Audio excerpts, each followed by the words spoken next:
Bum bum bum bum bum bum bum bum bum bum bum bum. The Peter Dislike Show. Bum bum bum bum bum bum bum.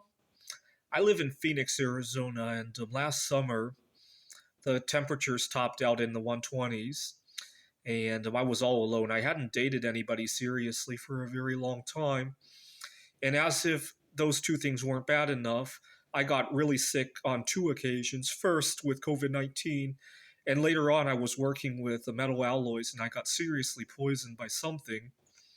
And the combination of being sick, hot weather, and all alone really hit me hard. It was one of the scariest experiences that I've ever had.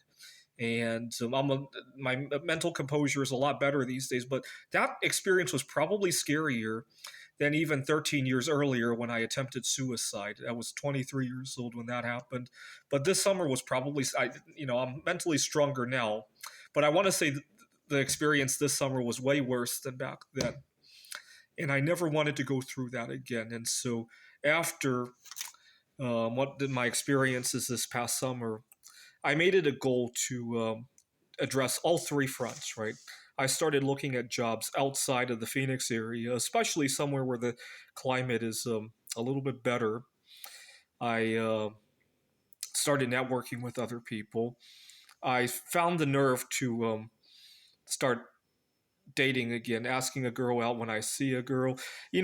As scary as that sounds, I reminded myself how scared I was when I was dealing with COVID 19 and the heat wave and the lead poisoning without a life partner. Right when I was scared to death about asking a girl out, I had something to weigh that against now, and I found the nerve to ask a couple of friends of mine to set me up on blind dates. Right in the past, that was a very scary experience, but when you weigh it against dealing with lead poisoning all alone, it wasn't so bad anymore, right? It's all relative if you stop to think about it.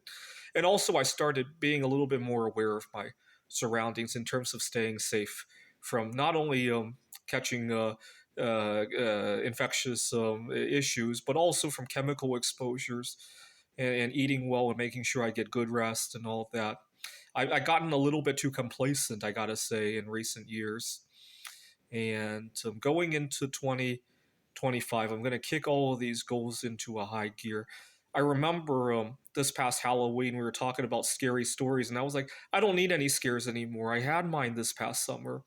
And most people, when they heard about this, totally got it. So it was a combination of the three, though. Either one, any one of these alone would have been not the end of the world.